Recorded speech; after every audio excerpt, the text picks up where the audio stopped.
I've been asked to do some videos about Substance Painter from a beginner's point of view, just getting started. And so I'm going to do that probably in a series of a few videos.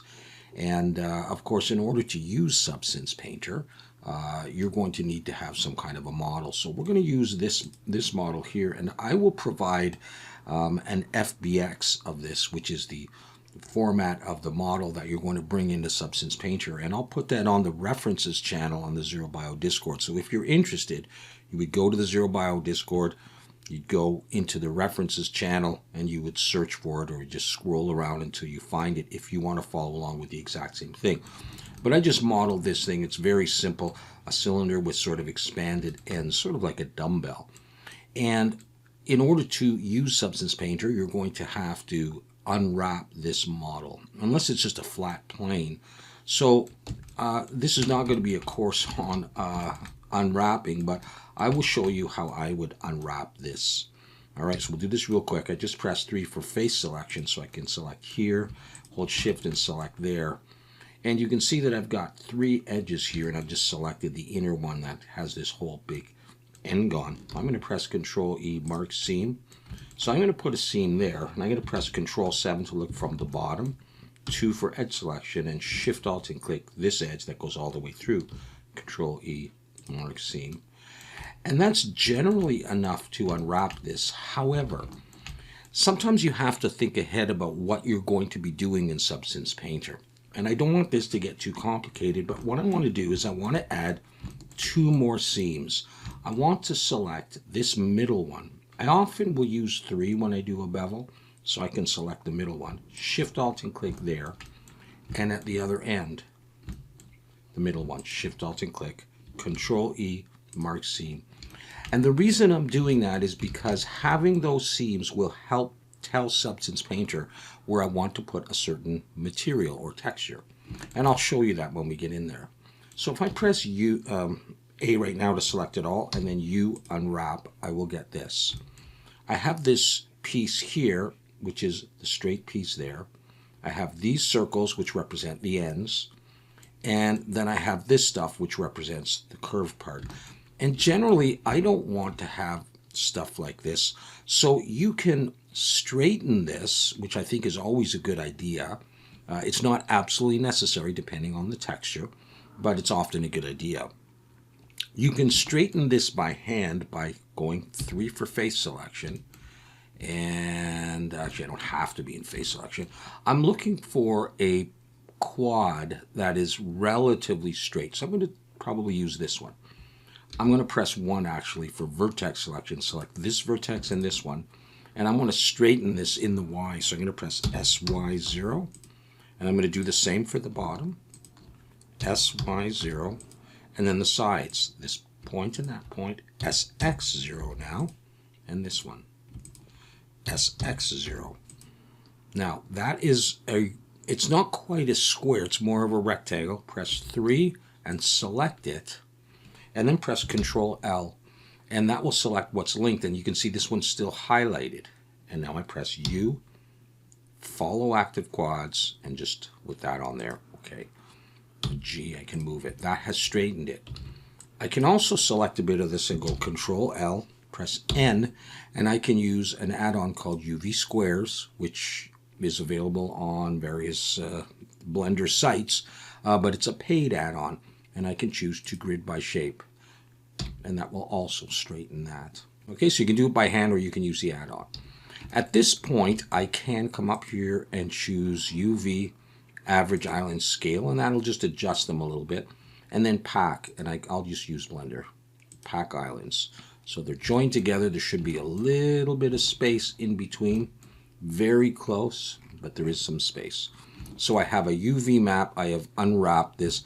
Now this one here looks a little crooked to me. I'm going to select it and use the add-on. There, I think it's a bit straighter. And I'm going to pack again. And it's just a little straighter. So we have a model. We have UV unwrapped it. Now we're going to save this as an FBX to bring into Substance Painter. So I go File, Export, FBX. And I will call this, I'll call it Cylinder video. I'm going to choose selected objects in case I have more objects in my scene and I only want to export that one. And I'm just going to choose mesh because that's all I have. I don't have any other stuff in there. And export FBX. It's a good idea to save this, but I'm not going to bother. Now this is Substance Painter 2022. This is the perpetual version that I bought on Steam. So you buy it once, you get updates for a year. I've never bothered to update it. And it's yours forever. You don't have to pay for it in a subscription style. And I think that's a fantastic way to do this if you don't want to, pay monthly or whatever. So this is the interface for Substance Painter. Your view may differ ever so slightly. Some of these little tabs and menus may be moved to another spot, but I believe this is pretty default. And what it shows is a few icons on the side. If I click here on what looks like a champagne glass almost, if I click here, you can see that it's set right now on materials. You have a number of built-in materials in Substance Painter, and you can add to this. You have some smart materials, and we'll talk about a little bit of the difference between them and regular materials. They're a bit more complicated. They have more effects in them. You have some masks. There are various filters. A lot of these things can be obtained in other menus as well. You have brushes, okay, for painting. I don't use too many of these, but for example, the one that I often use are things like the dirt brushes. So if I type in dirt, you can see I have dirt brushes here and all of these things if you want to do some like damage kind of stuff on your model. Okay. There are alphas. We often use these for like stencils essentially or decals or decals, whatever, to put some details in your model. You can create your own alphas. They're just black and white images, and we'll have a look at a little bit of that. There are various textures, grunge textures, noise textures, that kind of thing, as well as normal maps, and that's about it for now. This is the main window that you're going to be working in, and depending on whether you have an object in here or not, some of these may light up. All right, so we'll use them when they're necessary. And over here you have your texture set settings and your texture set list. Now I have nothing in here yet, so there's nothing going on. So let's do that. So to get that cylinder in, let's go to File, New, and you'll notice that the normal map format for mine is OpenGL.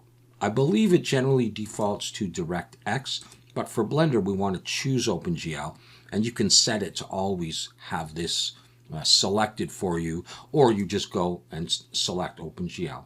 I'm going to leave the document resolution there. We can change it later.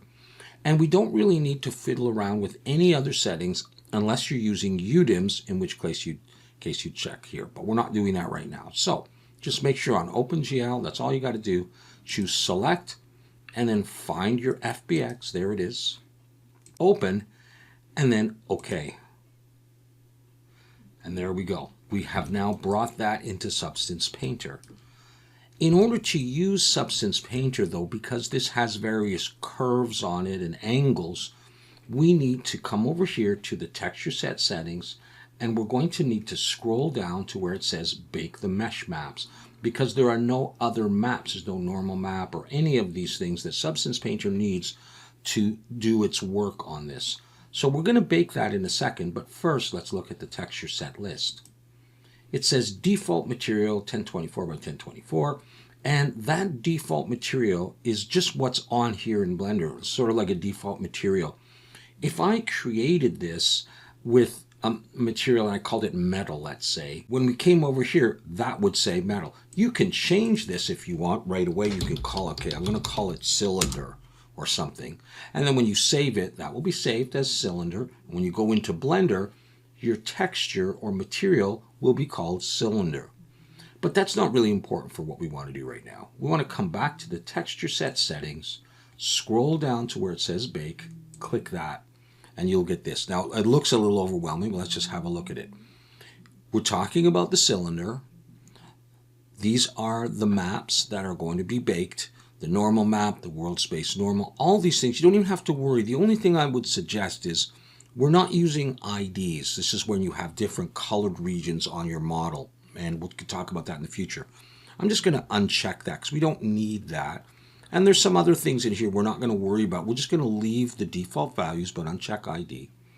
And over here, the output size, let's put that all the way to 2K so we get a nice resolution. For many models, you don't have to do anything else at this point. All right, so we've unchecked ID, we've switched this to 2K, and then we're going to come over here to bake selected textures. We're just going to click this, and you can watch a preview of it. The baking is now done, and we have this button here that says return to painting mode. We'll do that. And now if you look over here in the texture set settings, you can see under Bake Mesh Maps, there are now maps, images for all the things that was baked. Now Substance Painter can use this to create some special effects. And that is going to be done here. We've got the Layers tab, which just like Photoshop or GIMP can have a number of different layers. This is where we're going to put our materials and do our special effects. And then when we're looking at a layer, we can come to the properties, and that will tell us the information about the layer. So we're going to do this. Now, when Substance Painter starts up, there's a default layer created that we really don't need. It's a paint layer, and it's not really useful to us at this point. So I'm going to delete it. So let's go ahead and add a couple of materials to this. The one thing I like to do before I start is, you see these jagged edges? I like to come over here to the display settings. And here you can change the HDRI used in the background for lighting. You can adjust how bright it is. You can show the environment if you want. If I turn that up, sometimes that's good if you're using transparency and you need to see through. But I'm going to scroll all the way down to here where it says temporal anti-aliasing. I'm going to put that on, and it just makes the model look a little bit nicer as we work on it. Okay, there are no layers right now. There are no materials. This is the default material, sort of. So what I'm going to do is I'm going to search in materials, and I'm going to find a material that I want to add onto this, and I'm going to use this aluminium, I guess, aluminium pure. I'm going to click on with my left mouse button, sorry, and I can drag to the layer stack. You see the plus sign on there? You can release there, or you can release on the model. You can do either one, so I'll do it here. Give it a second to load it on there, and now you can see that this thing looks like some metal. And you can see in the layer stack it says aluminium pure. You can see a color. You can see this eye. You can turn this on and off if you want to see what it's like without the material. There's a blending mode here. Right now it's set to normal. Okay, so they're blending modes, and how much of that, just like in Photoshop. If we want to see more details about this material, we can come to the properties. Here we have the projection. How do we want this material projected onto the model? Just based on the UVs. And there are some other ones. The most useful ones are really the UV projection, which is the standard, or triplanar. And we may see some of those as we go on in the series. Most of these others I don't use very often, so I'm just going to leave that. I generally don't mess with this. UV wrap is useful when you want to put a decal on it. Let's say you've got a logo or something, and you put it on, and you know the way it can often repeat, you get the same logo all over. If you switch this to none, you won't have it repeat. But we're not going to deal with that right now. You can change the tiling on this. That's not really going to affect this material because there's no real details in this to tile. It just all looks like metal. You can change the rotation, etc. Now, as we come down here, you can see these channels: color, metal, roughness, normal, and height. These are the channels related to the material. And in this case, color, metal, and roughness are active. They're being used. Now, if I uncheck that, you can see what happens. All right. So if I scroll down a little bit more, it actually shows what the values are for those active channels. And normal just isn't needed for this material, and neither is height. So the base color, you just click on the color, and then you can change it. Now I'm going to actually just drag it down. I want a sort of a mid-gray metal color, and then click the X. So I've changed the base color of this channel, and if I get rid of the color, you can see the effect it has. The metallic is all the way up to 1. There it's off, there it's on, or I can toggle this on or off. And then the roughness. And I like to sometimes pull the roughness up on these metals. Depending on what you're doing, I don't necessarily need my metal to be super shiny. So we have made some modifications to the material that we dragged onto our model, and we have just that one layer. Now, if that's all you wanted, you could say, okay, I've used Substance Painter, I baked the mesh maps, and I am done. And then we would have to talk about how to bring this material back into Blender. We're not really going to do that in this video, but we're going to go on a little bit more than this. All right, so this metal is very pure. It's pure aluminum, and I'd like to give it a little bit of damage or defects or variation. And one of the ways you can do that is by using the icons above here. So this first one is, as you can see, it says Add Effect. If I click on there, you can see you can add a generator. We'll talk about that in a bit. You can add another layer on top of this one, a paint layer, a fill layer. We'll use all that in a bit. You can add levels. Now that's not going to do much here, although you could, if you wanted to, do this kind of thing. But I don't really need to do that. I'm just going to get rid of it. It is available, however. Filters and anchor points. Anchor points are going to be useful when we need to have layers above this one reference back to this layer and do an effect on this layer. And we'll talk about that later in the series, I imagine. But I'd like to have a look at this one right now, and we'll do generator in a bit. Okay, and we'll also do some of these other ones as well, but let's go to Add Filter. Now, if I click that, I just see this. Based on how your menus are, some people have the properties over here and they open up right away. I've got it as a separate tab. So if I choose to add a filter, it says empty. I'm going to go to the properties now of the filter, and I have to choose a filter. What filter do I want? So if I click there, that's the same as coming over here and going to filters. All right, these are the filters, but I like to do it over here. And some of these filters will not have an effect on this at all, or not have the correct effect. Some of it is trial and error, but I'll show you as we go on some of the key filters that I would use on a model like this. We have bevel and blur slope, all these great things. But the one I'm really interested for now for this metal is to scroll down. I'm just using my mouse button, my mouse wheel, to these ones here. Now these are pretty cool. Watch, if I just click this, it added this brushed look. It's matte finish brushed linear. However, you'll notice, well, maybe you really like these lines, and of course you can adjust all this in a bit, but these ones are going in an opposite direction. Maybe you want them all to go in the same direction, and that's going to be related to your UVs. All right, the UVs for this one is facing one way, and the UVs for this. We're not going to get into that right now, but I'm just saying that you can't just apply a filter that has some direction and expect it to magically go in the same direction that you want it to, unless you're very lucky. That's not the filter I want to use anyhow, but I'm just going to show you a couple of these. So, you know, that's a neat filter there, that grainy, and then you can change the size of the grain. That's large, and that's getting smaller. I'll just leave it there so you can see, you can adjust the intensity. So, you know, that's starting to look more like an interesting metal material. All right? You can experiment with a lot of these things, and that's really what it's going to take. But the one that I very often use, you'll see me use, is this matte finish rough. Put that on. And then you can adjust the scale. I'm going to make the scale down, and the brushing intensity. I don't want it quite as intense. Now you have a metal that looks like it's got almost some oxidation to it. It looks a little bit more realistic. It's not perfect.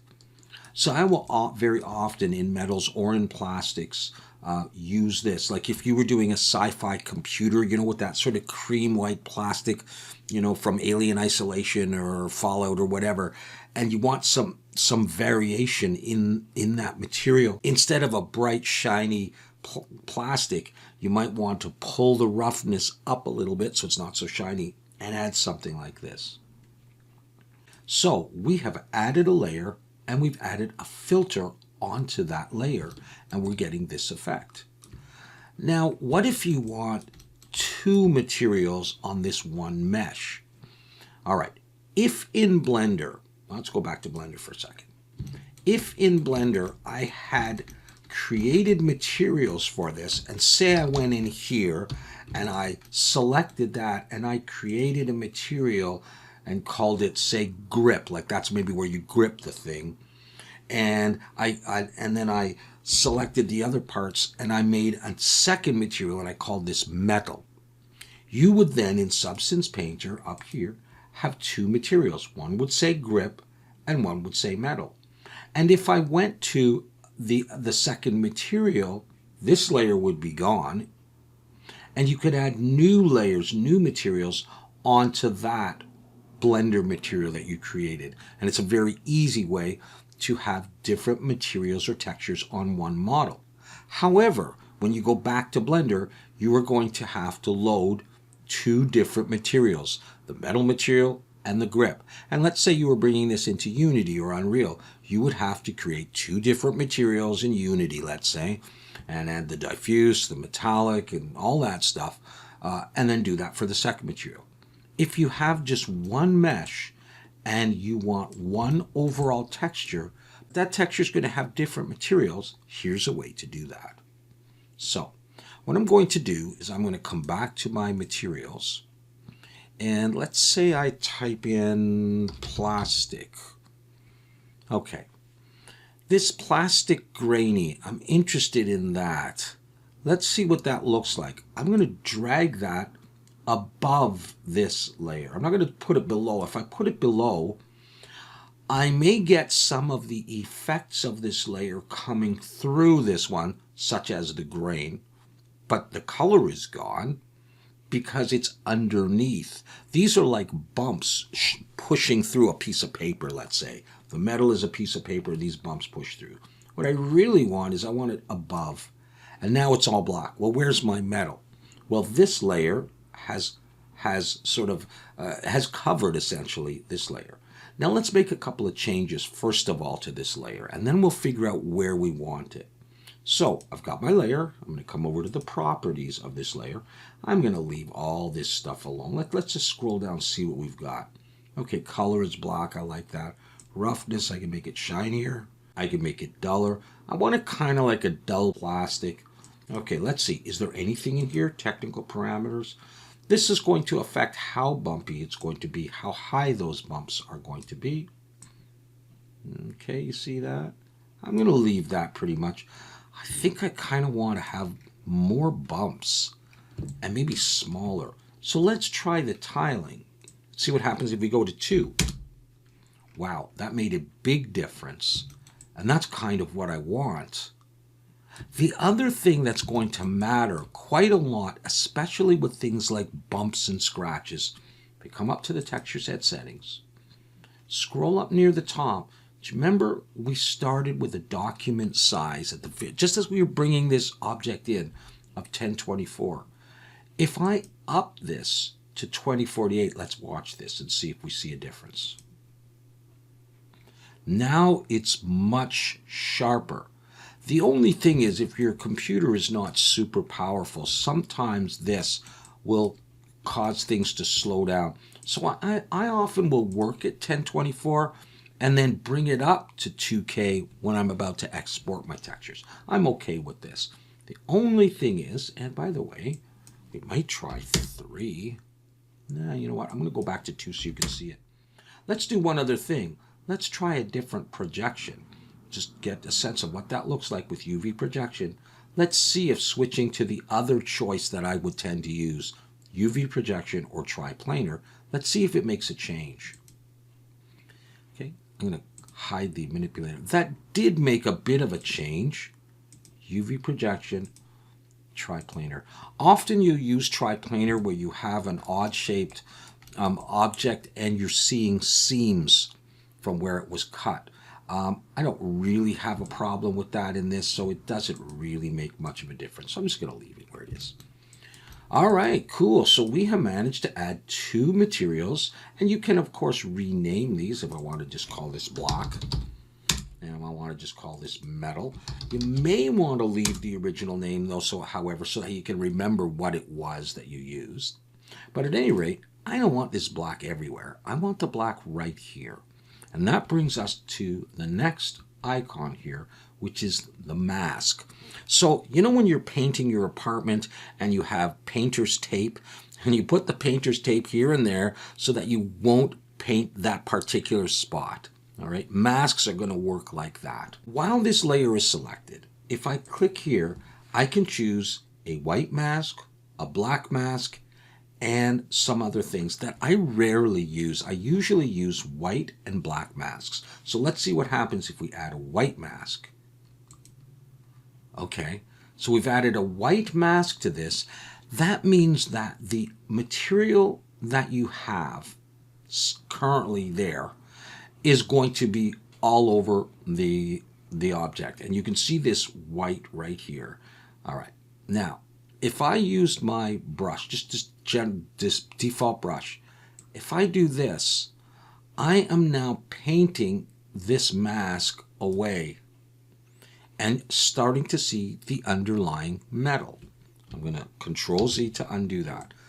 I want to have my handle in black and these things not.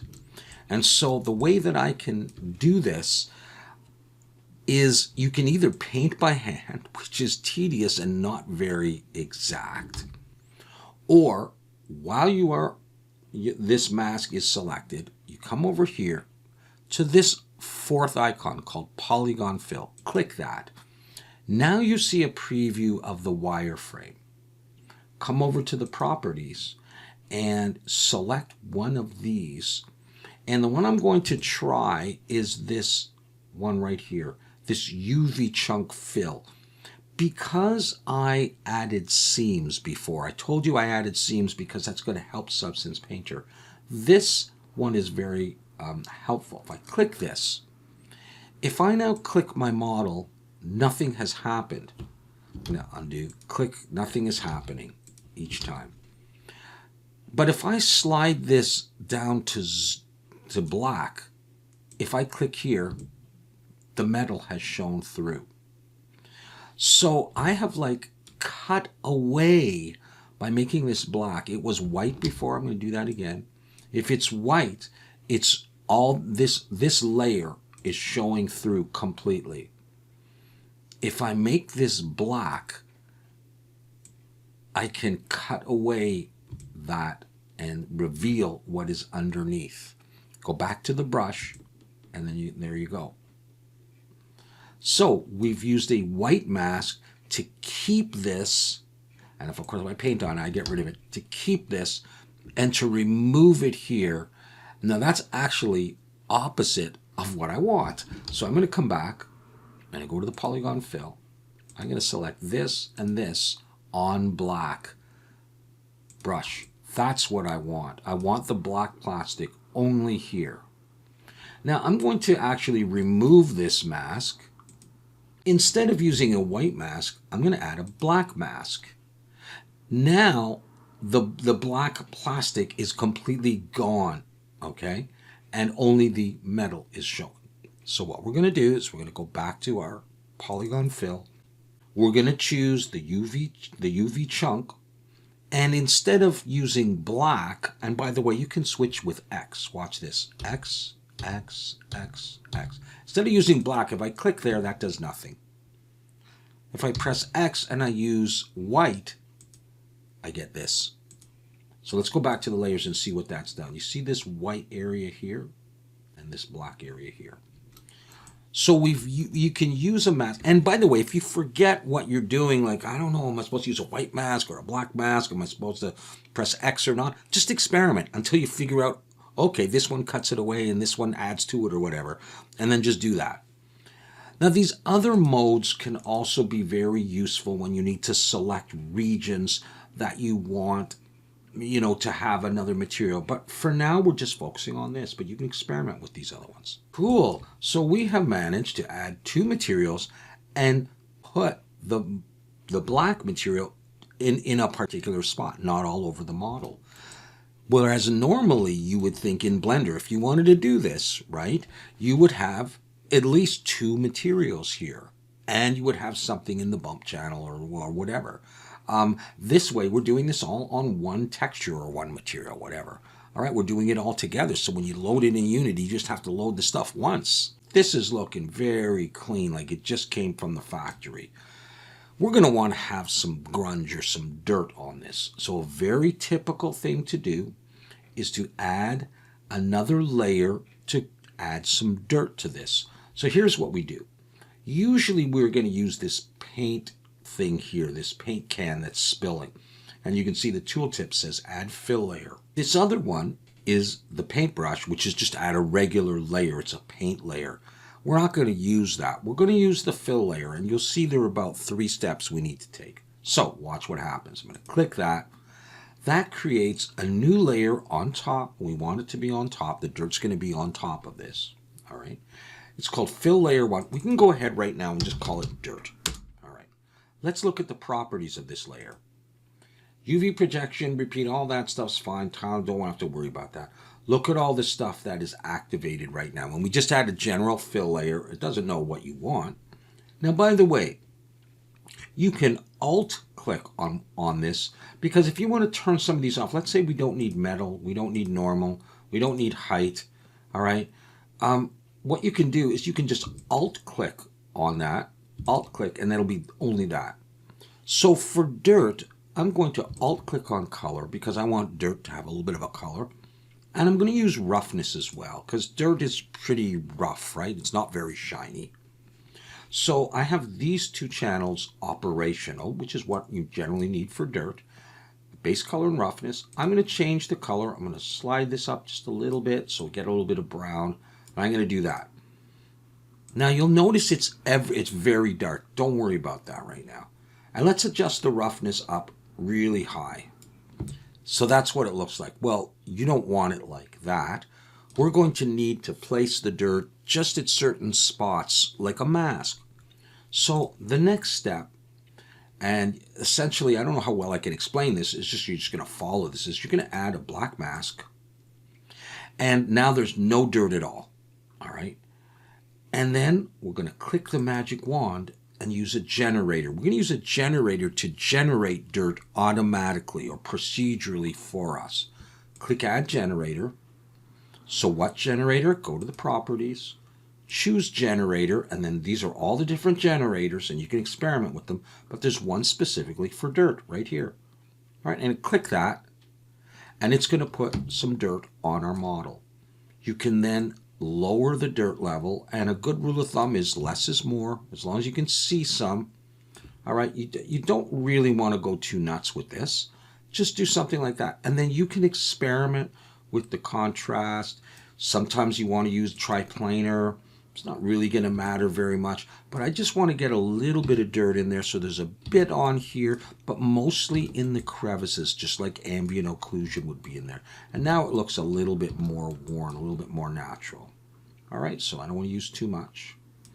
You can change various sliders here. Again, this is you really need to experiment with this stuff. Back to the layers. So we've added our dirt. I would like to do something to the edges of this metal to give it a little bit more of an effect as well. So here's another common thing that I will often do. I will create a fill layer and go to the properties, and I want only color this time. So I'm going to Alt-click color, and I want it to be a nice white color. And I know right now it's on everything. It won't be for long. I'm going to add a black mask just like I did here. I'm going to add a generator just like I did here.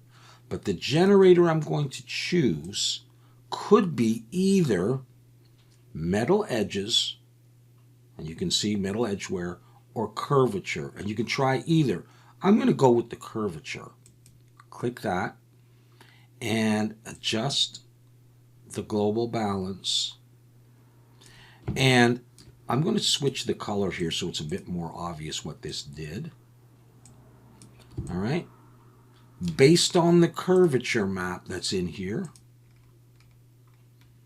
okay, this has put some red in various spots right there. And this could give you a real nice stylized look if you adjust this. And then come to the curvature generator and just maybe lower the intensity. So you just have a little bit. It just looks like a little bit of a shine there. And you can play with various features of this. You might want to bring it up and then just blur it a little bit. Okay. All right, so we have added a few layers here. This is dirt. I'm going to call this curvature. I would like to do one more thing in this video, and that is put another effect on the grip or the handle area. I'd like to put some sort of like, make it like ribbed, like have some, I don't know what you call this. So, well, some pattern on there anyhow, okay? So I want to do that in the black region, and I can do this above or below this dirt and curvature. It doesn't really matter. So what I'm going to do is, let's just give it a try. To add a pattern, there's more than one way that things can be done in Substance Painter, of course. The way I'm going to do this is I'm going to add a fill. Okay, that's often your go-to thing, is adding a fill. Go to the properties, and all I really want is height, because I want to create a pattern like a, like a grip, like dots or something, or circles on this thing. And I want the underlying texture to come through, and I just want some height to that pattern. So I'm going to alt-click height. And now I can pull this up if I wanted to protrude outwards, or down. Let's try up first, and I'll go up pretty high, like about 3/4. Okay, so nothing has happened yet, okay? And you can see this almost transparent look here. There's no color in there. It's just height information, all right? So we're going to have to put something in to make it do something. So the way I like to add patterns is like this. I'm going to add a black mask. Still nothing. On that black mask, I'm going to click the magic wand and choose Add a Fill. So we have a fill layer with just height, then a black mask, and then a fill. That's just the way it is, all right? Go to the properties of that fill, and you can see it's got like, okay, UV projection, tiling, okay, grayscale. Well, we're going to add a grayscale image in here that's going to be used for our height information. So if I click this, I now can see all the potential things that that can be used. There's lots of cool patterns in here. Let's start with stripes. So I'm going to start typing stripe, choose stripes, and now you start seeing, hey, it's kind of looking like a wheel or something like that. So here's the stripes, and there are some parameters for the stripes. Now, you're going to need to experiment with this, but I'm just going to tell you right now, come down to the pattern and change the shift from 10 down to 0. And now I'm looking here. Yes, it's on here. We'll deal with that in a minute. I'm looking at this. Okay, that's starting to look good. I want more stripes. So let's do this. Let's add some more like that. And okay, that's looking great. The problem so far is we have it here and here. We need to mask this out. All right, so let's come back here. But wait a second. There's already a black mask. It's not really helping us. So the way I like to solve this, let's call this pattern, is to add a folder and drag the pattern stuff into the folder and say, okay, you are going to be responsible for the stripes. All right, and here's the stripe information right in there. Okay, Mr. Folder, what can you do for us? You can determine where the stripe pattern is going to be. We're going to add a black mask. Now the stripes are gone. Where do you want the stripes? Come over to the polygon fill. Let's use this UV chunk. Click there. Go back to the brush. The folder has said, with this mask, I only want the stripes in there. Okay? We can now change this to say pattern, and all that stuff is in a nice folder. Now I'd like to do one or two more effects on this. It's a little hard to see. First of all, we can come back to the pattern, to the main layer, and still adjust this. Maybe we want those to go in. Doesn't really look that much different. I can bring the height up higher. But what I want to do is I'm going to click the stripes. Okay, I can turn the eye off. I'll turn it on to show the stripes. Let's try adding a filter above that, and let's look at a filter. Let's try the blur filter and see what happens. Hey, that's looking kind of cool. Bring up the blur intensity. All right. Let's see what happens if we jump up to 2K. Not much, but we'll leave it at that. All right, so we can get that effect using the blur filter from that to that. I'm going to delete that, add a filter again. I'm going to try one more. This time I'm going to try the bevel. Okay, bring that up just a little bit more. Oh, maybe that's too much. Let's try smoothing. That's kind of a neat effect. All right. In the past, we would have done this, or at least I would have, in Blender to create all of this. Okay, we would see little bumps here because it's in geometry, but it'd be thousands of vertices. Now we do it in texture, and it looks just as good in a game or whatever, you know, unless you needed to use geometry. Okay, so we have succeeded in adding materials to this, separate materials, designating where the materials should go, adding some dirt, adding a little bit of shine at the ends that we can colorize if we want to, and adding a pattern in a very specific place. Okay, don't forget to save your file so you can come back to this periodically. Maybe we'll work on this one again. There are other things I'd like to show you. We're going to leave it at that for now for our intro to Substance Painter, but I encourage you to start with some simple objects that you can UV unwrap relatively easily and just explore the different materials, the smart materials, which we'll talk about in the future, and various layers and masking and various filters just to see what they can do.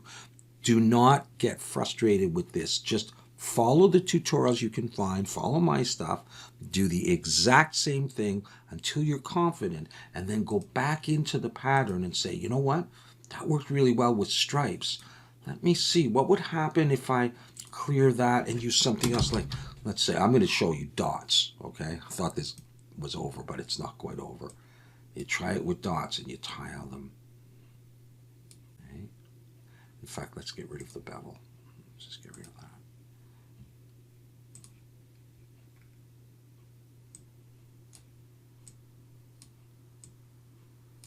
I say, hey, yeah, that kind of looks like something I've seen before. I remember you used that blur. Let's try that blur filter again and see. Does that do anything good? Oh, that looks even better. Huh. How would it look if we, instead of going out, those dots went in? Oh, that's neat too, like a golf ball almost. All right, so experiment, find some things that work for you, and then use the hell out of it in your next few renders or models. All right, and then go on. All right, come on back to the channel for more. Thanks for watching.